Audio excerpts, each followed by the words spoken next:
لله رب العالمين والصلاة والسلام على سيد الأنبياء والمرسلين وعلى آله وصحبه وأهل بيته وأتباعه أجمعين أما بعد فأعوذ بالله من الشيطان الرجيم بسم الله الرحمن الرحيم قل لئن اجتمعت الإنس والجن على أن يأتوا بمثل هذا القرآن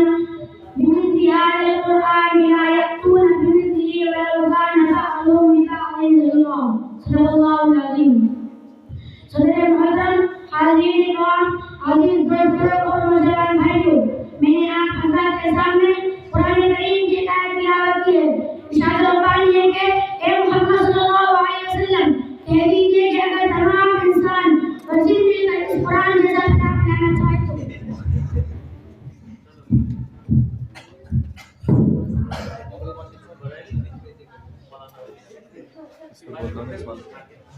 جن مل کر اس قرآن جیسا کلام بنانا چاہے تو ہرگز نہیں لا سکیں گے، چاہے وہ سب ایک دوسرے کے مددگاری کیوں نہ ہو.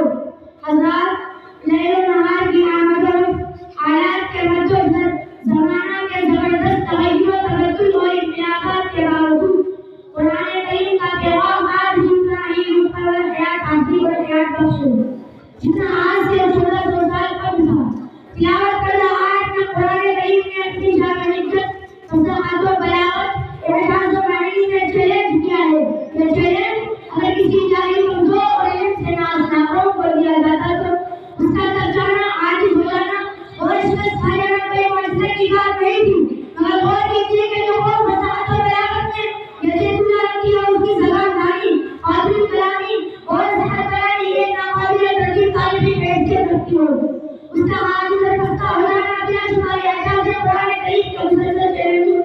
پیغمبر کو کہ باقی کا تحدی میں رنگی نہیں ہوتا کہ پورا عالم مستقیم ہو جاتا، تمام مجھتا شعبہ پیچھے پرداز ماہرین علم و تنجرات ہو جاتے اور گھر میں سے قرآن کریم جیسی ہزار کتابیں منظر عام بنا جاتے. مگر ایسا کچھ نہیں ہوا. کتاب تو دور، قرآن کریم جیسا دنیا بھی نہیں بن سکا.